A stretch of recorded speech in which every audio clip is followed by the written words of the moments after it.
아멘. 감사합니다. 구원 상담 1번 죄 마태복음 7장 24절 말씀. 그러므로 누구든지 나의 이 말을 듣고 행하는 자는 그 집을 반석 위에 지은 지혜로운 사람 같으리니 비가 내리고 장수가 나고 바람이 불어 그 집에 부딪히되 무너지지 아니하나니 이는 주초를 반석 위에 놓은 연고요. 나의 이 말을 듣고 행치 아니하는 자는 그 집을 모래 위에 지은 어리석은 사람 같으리니 비가 내리고 장수가 나고 바람이 불어 그 집에 부딪힘에 무너져 그 무너짐이 심하니라. 아멘.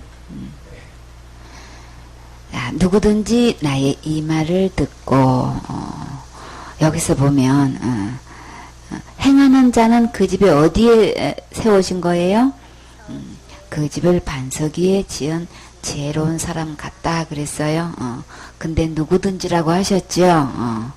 근데 여기서 보면 지혜로운 사람이다, 어리석은 사람이다 라고 두 부류를 나누는데 이 지혜로운 사람과 어리석은 사람 중에서 공통점이 있어요. 어떤 건가요? 여기서 주목할 것은 나의 이 말을 들었다는 거예요. 똑같이 들었다는 거예요. 똑같이, 그러니까 전혀 모르고 들은 적이 없고 이런 게 아니고 똑같이 들었다는 공통점이 있지요. 근데 주님은 이렇게 은혜로 우리에게 다 이렇게 들려주셨는데 문제는 듣고 난 다음에 우리의 그것을 어떻게 결정하느냐에 따라서 주님은 이것이 운명이 갈라지는 거예요. 이 주님께서 해주신 이 말씀을 듣고라고 했는데 근데 여기서 누구든지라고 했기 때문에 우리는 천국 가냐 마냐 여기에 대해서 나는 부족해요, 죄가 많아요, 한 게 없어요, 여러 가지 자기 자신에 대한 상태를 이야기하는데 그거하고 아무 상관없이 누구든지가 된다는 거예요. 그죠? 이 말씀을 듣고 그대로 하기만 하면 다 이렇게 지혜로운 사람이 될 수 있다고 지금 이렇게 말씀하시는데 여기서 지혜로운 사람이 지혜로운 사람하고 같다 그러셨어요. 그러면 내가 열심히 공부를 많이 해가지고 그냥 암송도 많이 하고 말씀도 많이 읽고 내 나름대로의 어떤 학문을 많이 터득해서 이렇게 지혜로운 사람이 된 거예요. 우리가 어떤 것을 해서 이렇게 지혜로운 사람과 같은 이렇게 인정을 받게 됐나요?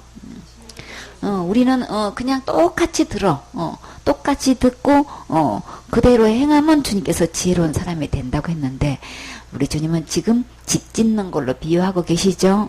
집을 짓는 이 문제에 대해서 똑같이 듣고 어떻게 하느냐에 따라서 어디에다가 집을 짓느냐에 따라서 지혜로운 사람이다, 어리석은 사람이다 이렇게 나누시는데 그러면 그 집을 반석 위에 이 집을 지어서 지혜로운 사람인 거예요, 그렇죠? 그러면 이 반석은 누구시라 그랬어요?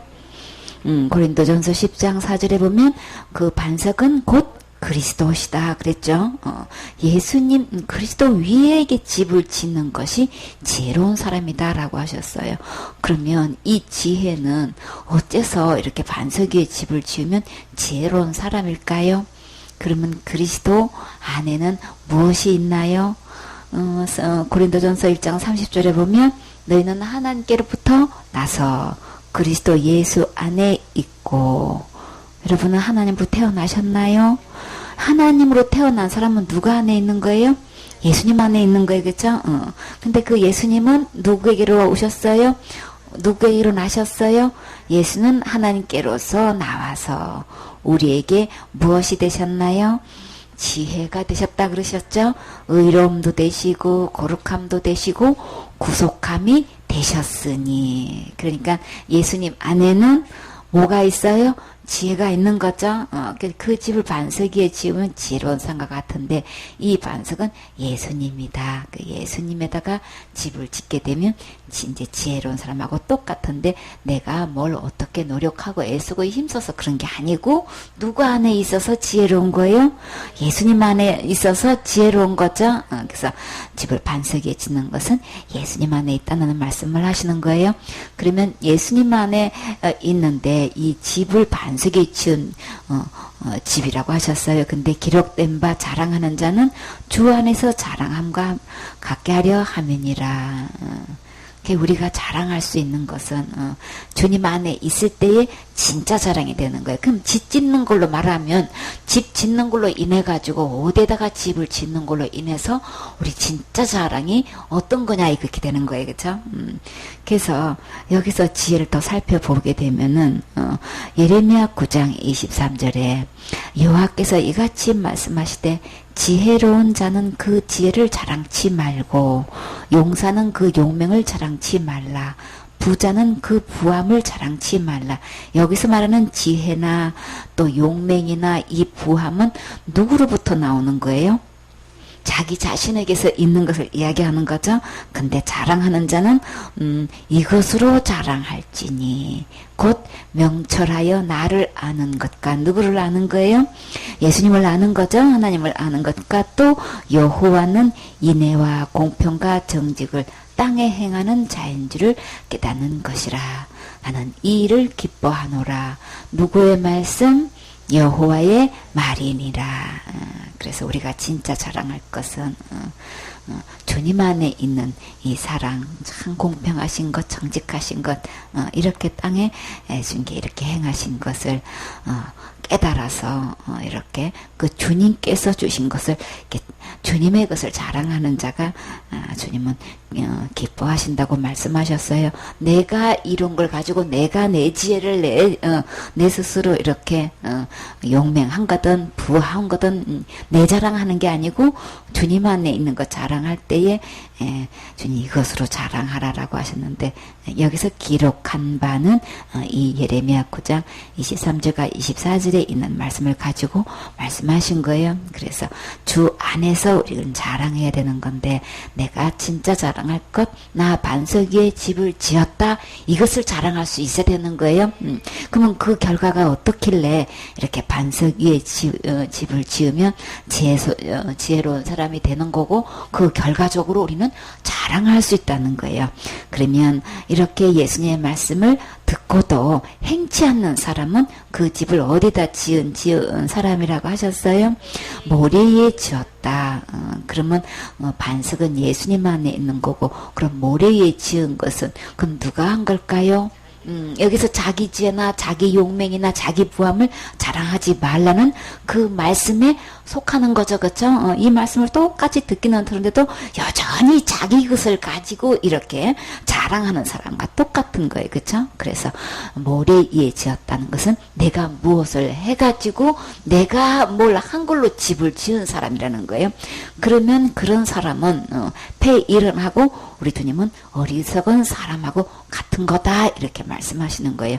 지혜의 잠언도 전부 다 지혜로운 사람과 어리석은 사람으로 구분을 하고 계시죠. 그래서 그 지혜로운 사람은 예수님을 이야기하고 예수님 안에 있는 사람을 이야기하는 건데 내가 뭔가를 하는 사람은 다 어리석은 사람으로 이게 결론을 이렇게 주님께서 이렇게 말씀해 주시죠. 그래서 이렇게 지혜로운 자나 어리석은 자나 우리가 이렇게 주목할 것은 똑같이 들었다는 건데 그러니까 우리는 이게 머리로는 다 알고 있는 거예요. 그렇죠? 나 그거 다 알아. 그거 나 다 배웠어. 그거 다 들었어. 우리 이렇게 얘기한다고요. 그래서 체킹하면 노발대발 하시는 분이 누구신 거예요? 어디서 목사한테다가 그냥 기초 중에 기초로 갖다가 들이대고 체킹한다고 막 화를 내시는 거예요. 그거 처음 들어서 그러시는 거예요?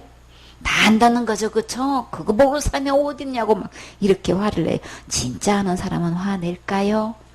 진짜 우리 체킹할 때의 그 기회가 어떤 기회인 거예요?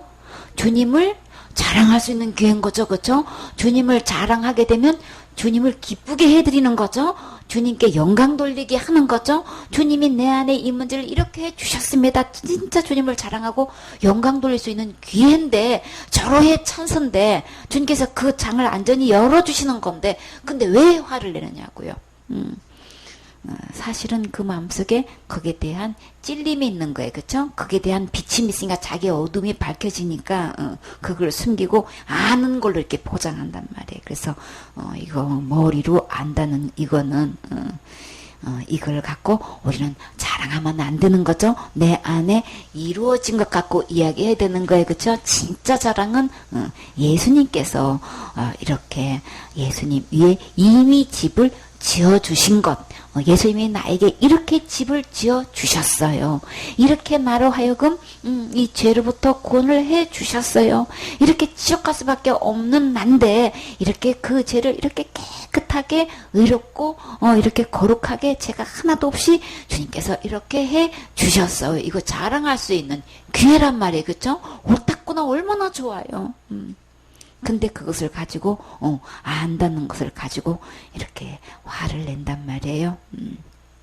그것은 아는 것뿐인 거지, 문제는 예수 그리스도께서 십자가의 죽음과 부활을 통해서 지옥갈 내 모든 죄를 영원히 용서해 주신 것을 지금 현재 믿지 않는 거예요. 그렇죠? 믿는 사람은 그렇게 화내지 않아요.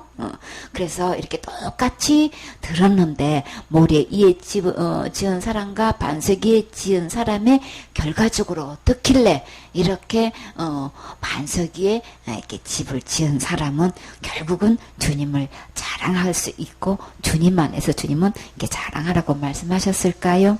똑같이 이렇게 듣고 난 다음에 그 말씀대로 행한 사람과 그 말씀대로 행치 않는 사람은 이제 비가 내리면 계속 오늘도 내리고 내일도 내리고 계속 10일이고 20일 계속 내리면 그 다음에는 어떻게 되나요? 창수가 나게 돼 있어요.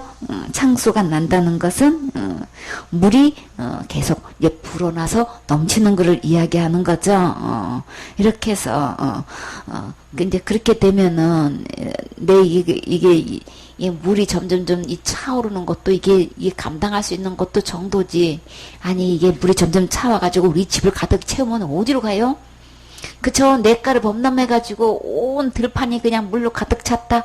길도 가득 찼다. 그때까지는 아이고 물이 넘쳐서 홍수가 나서 이제 오도가도 못하네. 거기까지는 여유가 있어. 이게 점점 차올라가지고 마당으로 막 올라오고 이게 막 집으로 들어오고 물이 그냥 이때는 어떻게 되겠냔 말이에요.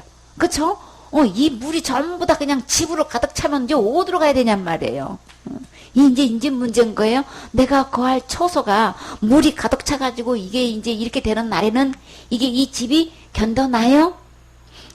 그런데다가 이렇게 창소가 났을 뿐더러 완전히 그냥 바람이 있는 대로 그냥 휘몰아치면 이랬을 때에 물이 잠긴 상태에서 이렇게 바람이 불고 했을 때 이 집이 견뎌지냔 말이에요. 이 창수에 참 물이 한번 휩쓸고 간 자리는 진짜 그렇게 멋지게 그냥 별장같이 아름답게 지은 집도 그냥 휩쓸고 내려가니까 정신없이 그냥 속수무책이야. 그게 마당에다가 CCTV를 이렇게 설치해 놓은 집이 별장에 있었어요. 진짜 외딴데 그냥 우리나라에서 진짜 보기에 너무나 정원도 아름답고 집도 와 진짜 만화 속에나 보는 별장 같은 진짜 아름다운 집인데 그 집이 순식간에 이 산사태가 나가지고 물이 그 집으로 그냥 들이닥쳐가지고 이게 그냥 반쪽이 다 무너져 버려 내려앉은 거예요. 그냥 순식간인 거예요. 그게 어떻게 막을 대책이 없는데 그걸 어떻게 자세히 그렇게 사진을 찍을 수 있었었나 했더니 CCTV를 이게 항상 이게 설치해 놔가지고 그게 어떻게 그 자기 집이 무너진 거를 이게 참 그게 촬영이 된다는 건 이거 상상도 못했잖아. 그거 왜 해놓는 거예요? 그렇죠. 이게 외부 사람이 침범한 거 이제 누가 침범했나 이거 막으려고 한 것이 근데 도둑이 오면은 이제 누가 했다는 걸 알게 되지만 이게 물이 몰려와가지고 물도둑이 홍수가 창수가 이게 몰려와가지고 집을 이렇게 그냥 이게 강탈을 해가지고 다 휩쓸고 갔다는 거는 그 어디다가 고발을 해야 돼? 잡을 수도 없고 그쵸? 이 흘러간 물을 어떻게 되냔 말이야 이게. 내 나름대로 그냥 너무나 아름다운 그림 같은 집을 지어놔도 이렇게 비가 계속 내려서 상상도 못하는 이렇게 산사태가 나가지고 물이 그 집으로 이렇게 한꺼번에 엄청난 그 물이 그냥 몰아닥치니까 이 대책이 없어. 그래가지고 너무나 그냥 그림 같은 집이 그냥 무너져 내려져 있는 것이 인터넷에 올라온 것을 우연히 보게 됐어요. 그러니까 그 장면을 클릭하면 처음부터 끝까지 물이 들이닥쳐서 쓰러지는 것까지 자세히 볼 수 있게끔 와, 참, 이렇게 비가 내려서 창수가 났을 때 이 범위는 감당이 안 되더라고. 잡을 수도 없고. 근데 그 별장 같은 집이 곧 내가 세운 집이라고 생각하면 이거 감당할 수 있겠냔 말이에요. 그 집에, 부딪히네. 그 홍수가 산사태로 부딪히니까, 그냥 바위도 큰 바위가 뒤가 너무너무 멋지게 그 집을 배경으로 그 뒷산에 이렇게 있는데 그 뒷산에 너무나 아름다운 돌이 딱 배경으로 이렇게 집하고 어우러지면 멀리서 보면 진짜 아름답잖아요. 그렇죠? 근데 그 바위가 무너졌단 말이에요. 그 바위 밑에서 수맥이 지나가는지 어쨌는지 그게 큰 바위가 무너지면서 산사태가 나가지고 그 집으로 들이닥치니까 이거는 대책이 없는 거예요. 그렇죠? 막을 길이 없는 거예요. 이렇게 돼가지고 그 집에 이렇게 부딪히게 됐을 때에 그 무너짐은 진짜 누구도 감당 못할 엄청난 집인 거예요. 물이 이렇게 지나가가지고 막 이렇게 집 안에 온통 모래가 흙탕이 막 그 진흙탕이 막 가득 찬 집도 있죠, 그쵸? 그런 집은 세워졌는데 물이 휩쓸고 가가지고 물이 그냥 모래가 그냥 가득 찬 집은 이제 막 포크레인으로 마당에서 막 이런 흙도 막 퍼내고 집 안에 것도 다 물도 퍼내고 흙도 퍼내고 집이 세워져 있으면 또 어떻게 또 수리를 해서라도 사는데 이게 심하게 무너져서 아예 무너져 버렸어. 그러면 어떻게 해요? 아예 기초도 거기다 두면 안 되고 아예 딴 데다가 집을 지어야 될 이렇게 심각하게 무너졌을 때는 이렇게 된단 말이에요. 근데 그 무너짐이 그 정도가 아니고 심하게 무너졌으니 이거는 다시 세울 길이 없는 거예요. 그쵸? 참 그 장면을 참 별장 같은 그림 같은 그 숲속에 그렇게 아름다운 집이 이렇게 창수가 났을 때는 대책이 없더라는 거예요. 그러면 내가 지은 이 집, 그 집은 다시 딴 데다가 지으면 돼요. 그쵸? 돈 있으면, 보험 들었으면, 딴 데다가 안전에다 다시 지으면 된대지만, 그러나 우리 이 영혼의 집은 한번 무너지면 다시 기회가 없잖아요. 그쵸? 그렇기 때문에 지금 나는 다 알고 있다, 다 듣고 있다, 다 배웠다. 이걸로 끝나면 안 돼요? 그러면 우리는 진짜 지금 나는 말씀 들은 대로 나는 그 다음에 나는 말씀 그대로 나는 행해냐냐는 거예요. 그쵸? 그 나는 지금 어디 집을 짓기로 말하면 나는 지금 주초를 어디다가 놓았느냐는 거예요.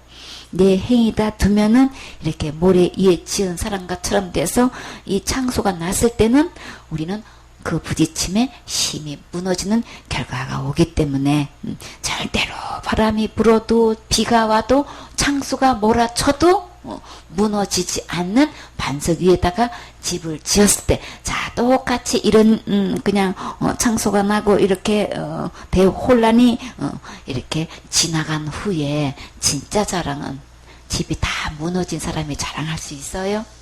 어찌요? 그렇게 비바람이 불고 창소가 나고 홍수가 나서 이렇게 범람하고 지나갔는데도 그대로 집이 있을 때에 우리 집은 그래서 우리 그럴 때 우리 서로 전화하는 것 그렇게 큰 비에 별일 없으세요? 아무 일 없었어요. 아 그래요, 감사해요. 우리 그쵸 서로 안부 묻게 된단 말이에요. 근데 우리 영혼에 이렇게 불어닥쳤을 때 무너지지 않는 우리 이 반석 위에 주초한 집을 우리 지었을 때 무너지지 않았을 때만 자랑할 수 있어요. 그쵸?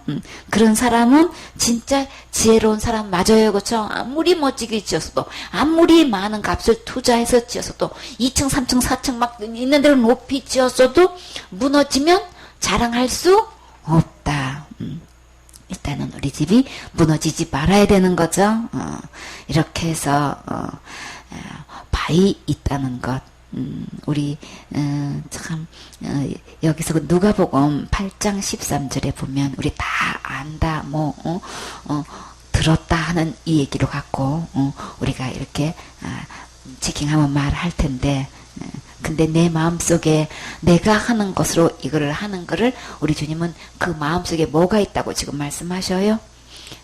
그 믿음이 바위 있다고 지금 이렇게 말씀하시는데 그러니까 우리의 이 반석 위에 있는 것이 아니고 말씀을 들을 때의 기쁨으로 받아나 뿌리가 없어 잠깐 믿다가 시험을 받을 때에 배반하는 자다 그랬어요. 그래서 비나 창수나 바람은 무슨 일이 일어난 거냐 하면 우리 신앙생활 속에 하다가 이런저런 소문의 바람이 우리에게 거세게 불어닥치고 이렇게 감당할 수 없는 핍박과 이렇게 공격이 오게 되면은 이렇게 우리가 하나님의 말씀을 듣고 그대로 순종해서 주님께서 이뤄 놓으신 것을 받지 않고 다 알고 있다고 하면서 여전히 자기가 무엇을 행한 것으로 이것을 붙잡고 있는 사람은 이런 일들이 닥치게 되면은 그게 견뎌내지를 못한다는 거예요. 그래서 이런 시험 받으면 그냥 배반하고 하나님 말씀을 버리는 사람들에 소속되는 거죠. 그래서 그 무너짐이 왜 그렇게 심하게 될까요? 자기가 행한 것을 가지면 한마디로 자기가 그만큼 높아 있는 거죠. 높아 있으니까 다 알고 있다고 말하면서 그렇게 믿고 있지 않는 자는 다 그러면 어디 가는 거예요? 다 지옥 가는 거예요, 그쵸? 근데 여기서 처벌 규정에 대한 답을 이렇게 못하거나 안 하거나 바르게 알려주지 못하는 게 지금은 아주 심각한 현실인 거죠. 그것께서 자기가 무엇으로 한 것으로 이렇게 집을 짓는 사람은 이렇게 어려움이 닥치면 결국은 그 무너질 때 그 무너짐이 심해요. 자기가 자기 나름대로 의가 높으면 높을수록 많으면 많을수록 심하게 무너지는 것밖에 없지요. 이렇게 그러나 여기에 대해서 내 의가 그대로 있으면 마음이 높아져서 진리의 말씀으로 마음으로 받지 않고 그냥 머리로만 듣고 그냥 지식으로만 받아들이고 그러다 보니까 똑같이 들었는데도 이게 마음으로 받은 사람과 머리로 받은 사람의 이 차이점이 뭐냐면 이제 그 다음에는 실적 위주로 자신을 자꾸 나타내는 그런 현상을 보게 돼요. 그러니까 이런 경우는 아주 고대의 유사품이죠. 이런 사람들을 다시 살릴 수 있는 방법은 뭘까요? 기경하는 것밖에 없어요. 기경해야 돼. 기경해야 하고 세면 그냥 수술에 들어가야 되는 거죠. 그래서 호세아 10장 12절에 보면 너희가 자기를 위하여 의를 심고 긍휼을 거두라. 지금이 곧 여호와를 찾을 때니 너희 묵은 땅을 기경하라. 마침내 여호와께서 임하사 의를 비처럼 너희에게 내리시리라. 그러니까 주님께서 이렇게 의를 비처럼 내려주실 때에 주님께서 주시는 이 의를 내 마음에 심어야 되는 거죠. 내 안에 내 의가 가득 차가지고 도도체가 심길 데가 없고 이렇게 비처럼 부어주시는데도 받을 데가 없고 공간이 없게끔 하면 안 되잖아요. 그러니까 다 비워내고 다 꺾어버리고 내 마음속에 이렇게 막 내가 된 것처럼 된 것 바위덩어리 오만 것 다 그냥 이거 다 파내면 그 깊이 그거 있던 거 파낸 만큼 그만큼 큰 그릇이 되는 거죠.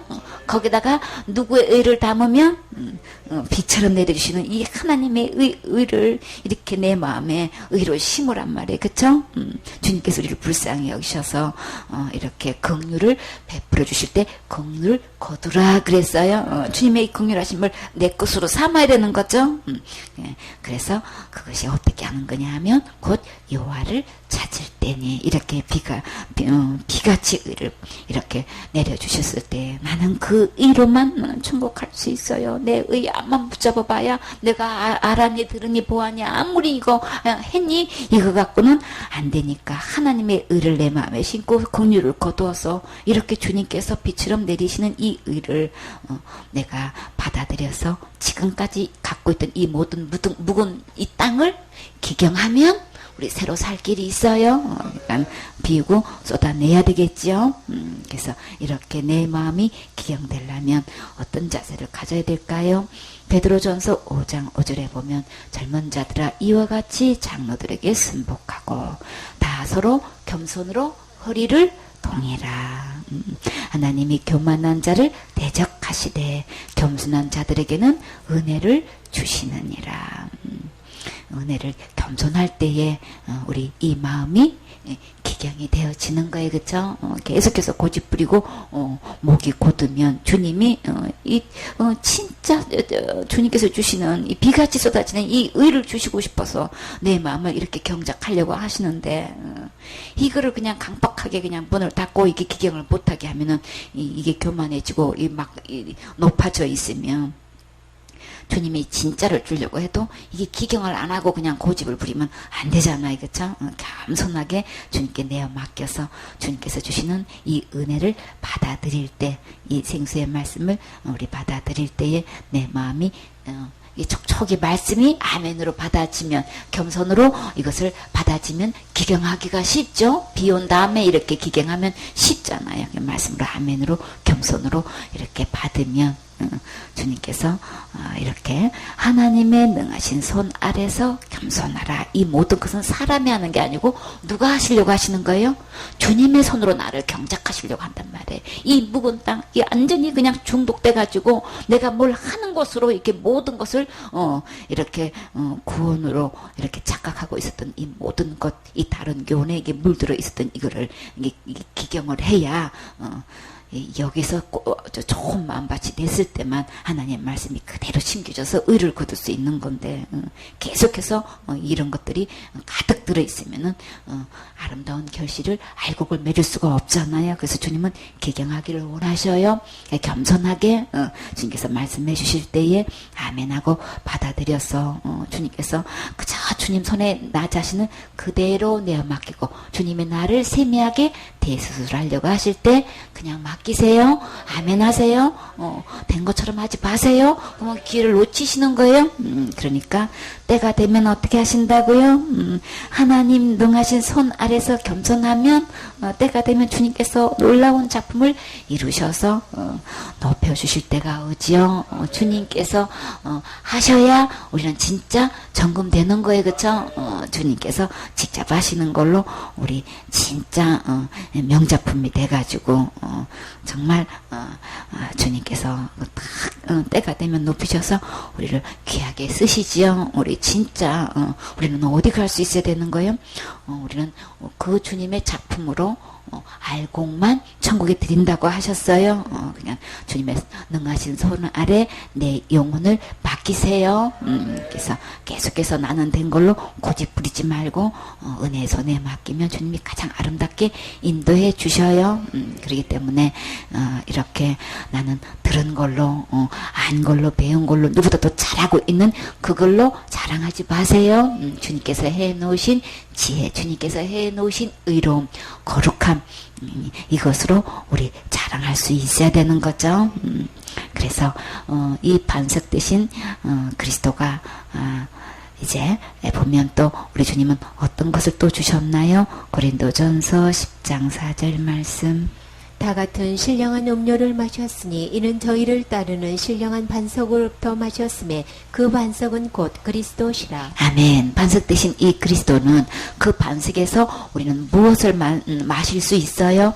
아까는 그 반석에다가 집을 짓는 거로 말씀하시는데 이제는 마시는 걸로 말씀하셔요. 이 반석 대신 예수님을 통해서 그리스도를 통해서 우리는 신령한 음료를 마실 수 있는 거죠. 이렇게 신령한 음료를 마시고 또 다 같은 신령한 음식을 먹게 되면은 어떤 현상이 일어나나요? 우리가 한 것으로 내 나름대로 이렇게 음료를 마셨니, 음식을 먹었니 해도 우리는 계속 목마른 갈증이 계속돼요. 그쵸? 내 나름대로 애쓰고 힘쓰고 마셨다고 하는데도 계속 이게 갈증이 나서 자꾸 이렇게 물을 찾게 되는 건데 신기하게 반석에서 낸 이 신령한 이 반석에서 나오는 이 신령한 음료를 마시게 되면 어떤 결과가 오나요?